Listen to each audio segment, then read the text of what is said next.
Hello students, welcome back to InfoScience. So in today's video, we shall discuss about the cell, its structures and function. So before that, let us know about the cell. So cell is what? So cell is the basic unit of all living organism. And from the cell only, the whole organism is formed. But how?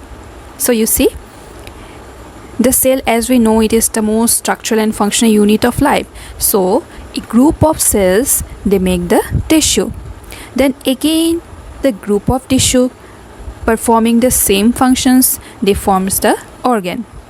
Then again, the many organs functioning together, it makes the organ system. And when many such organ system, at last they constitute the whole living organism. So you could see here in the picture how from the cell it forms the whole organism. So you see in case of plant also how from the cell, from the plant cell, how it is forming the tissue, then the leaves, then some of the parts of the plant, then again the whole plant is formed. Then again in the next part you see how from the cell it is forming the tissue, then the organ it is formed, then from the organ system is formed in the organism, then at last it is from the whole living organism. So this is known as the levels of organization. Now let us know about the discovery of cells. So who has discovered the cell, then how it was discovered? So let us know about it. So this cell, it was discovered by Robert Hooke in 1665. And how he has discovered, you see, he observed a piece of cork under a magnifying device. So in that way, he had discovered the cell. And the cell theory, it was proposed by Selden and Swan. So these are the two scientists who has given the cell theory. And you see, this cell theory, according to the cell theory, it was found out that the cell are the basic structural and functional units of life.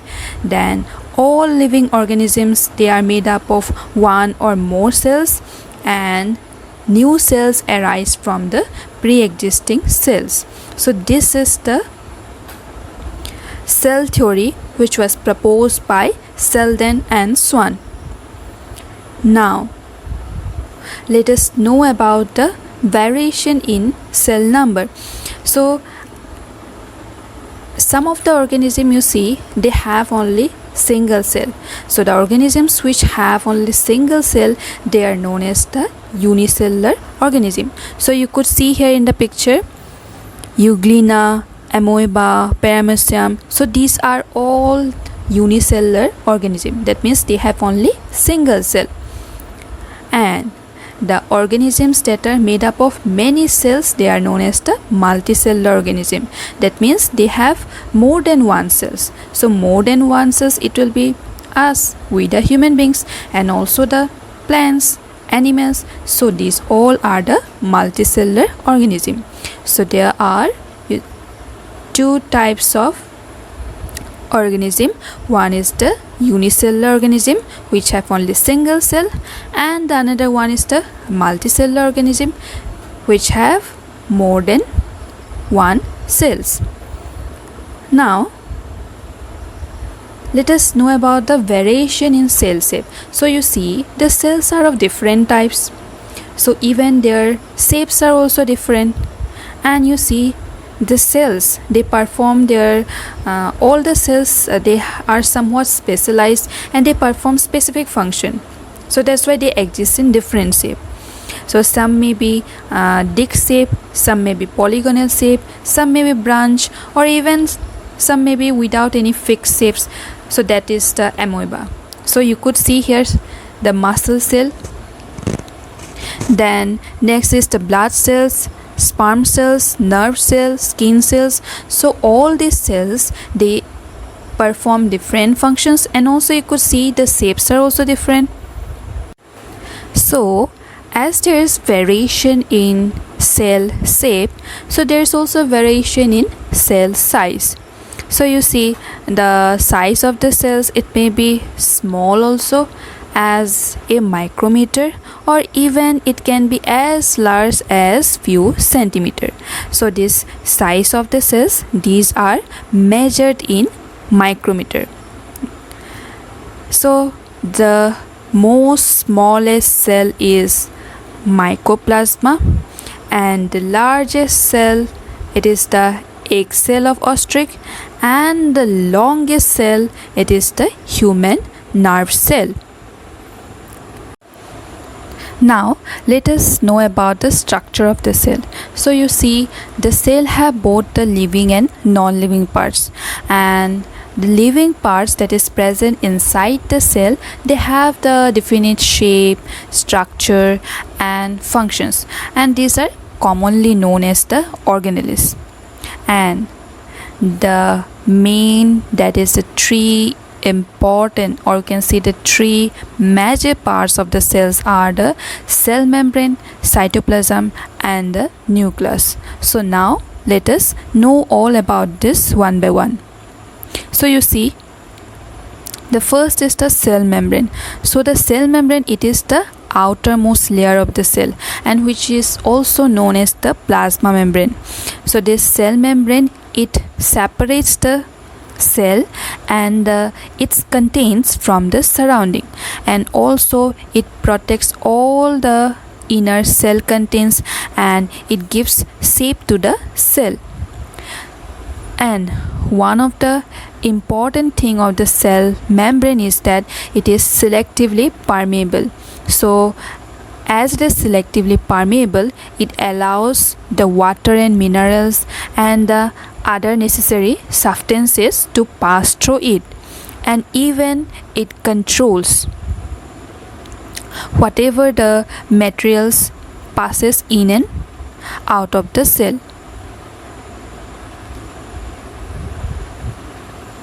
Next is the cell wall. So cell wall, you see the cell wall, it is present only in the plant cell.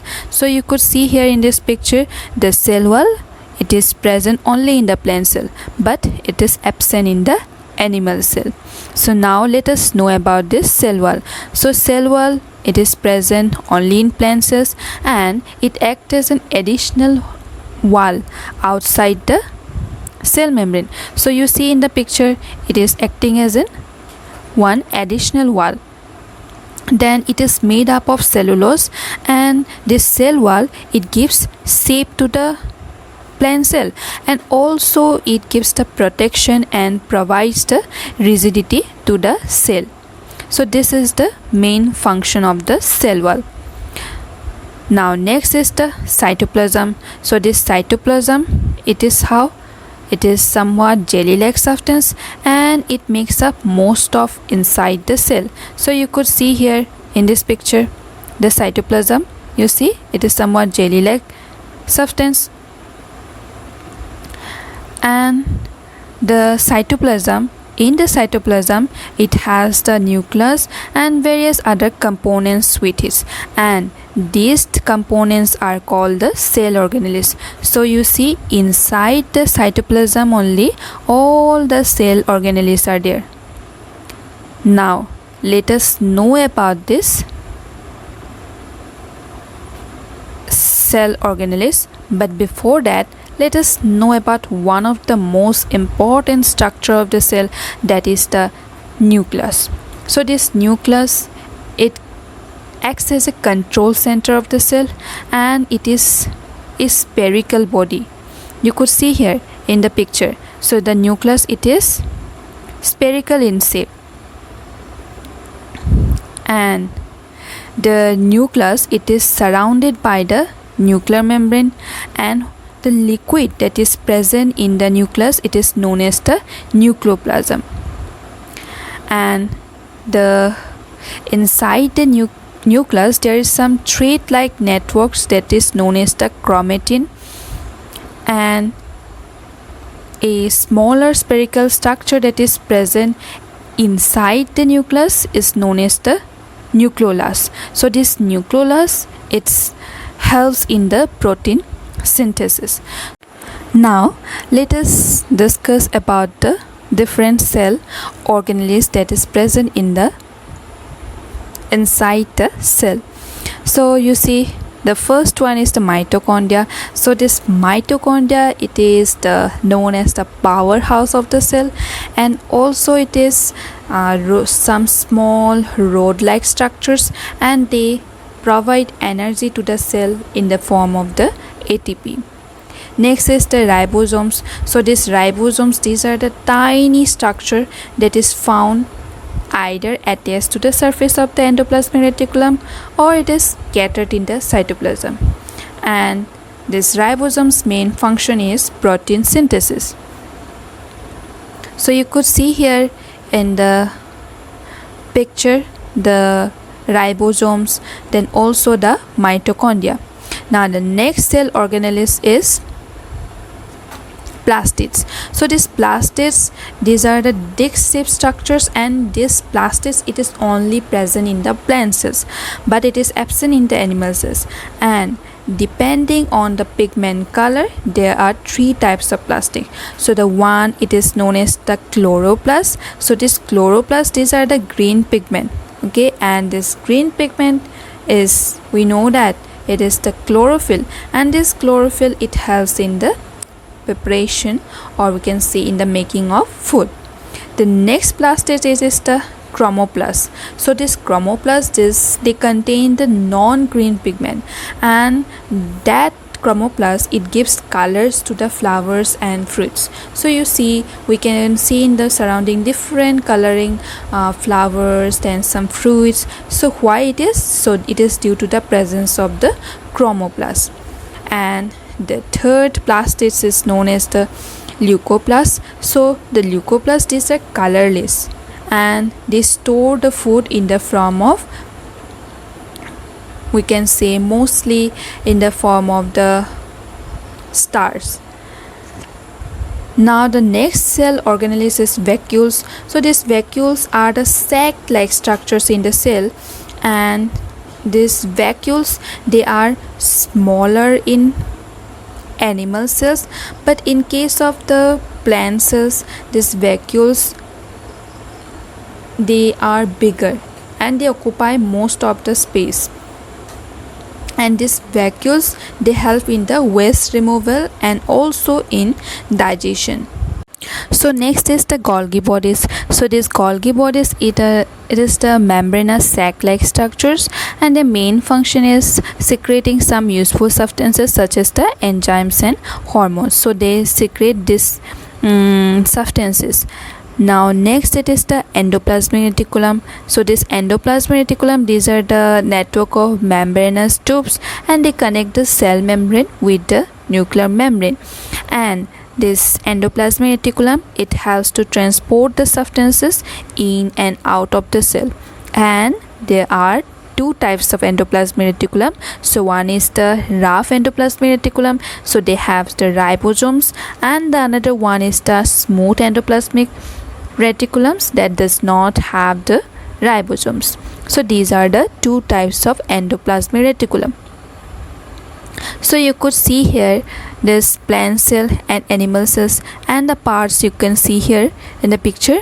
So now let us differentiate both this plant cell and animal cell.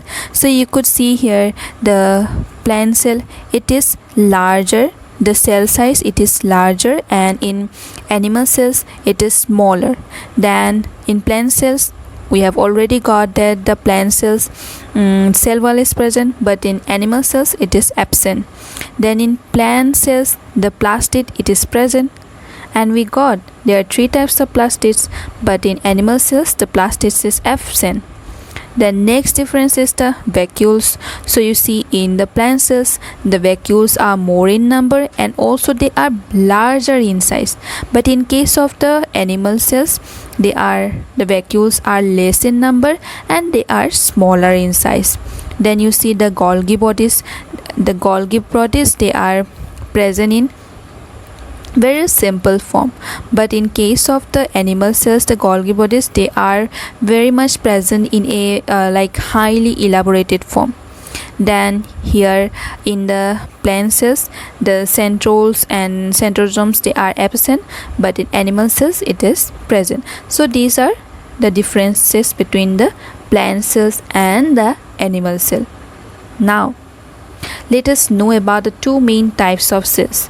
So the first is the prokaryotic cells. So these prokaryotic cells, they have some where we can say they lack a very well defined membrane bound nucleus. So they don't have the membrane bound nucleus in their cell, and the genetic material, it is suspended freely in the cytoplasm. So that is in case of bacteria and the blue green algae. Next is the eukaryotic cells. So eukaryotic cells, they have a well defined nucleus. So you can see here. And let us know about the cell division.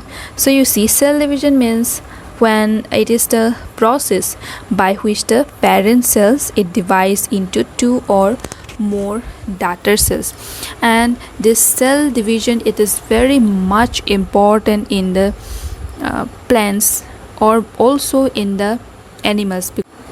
So these are all about the cell.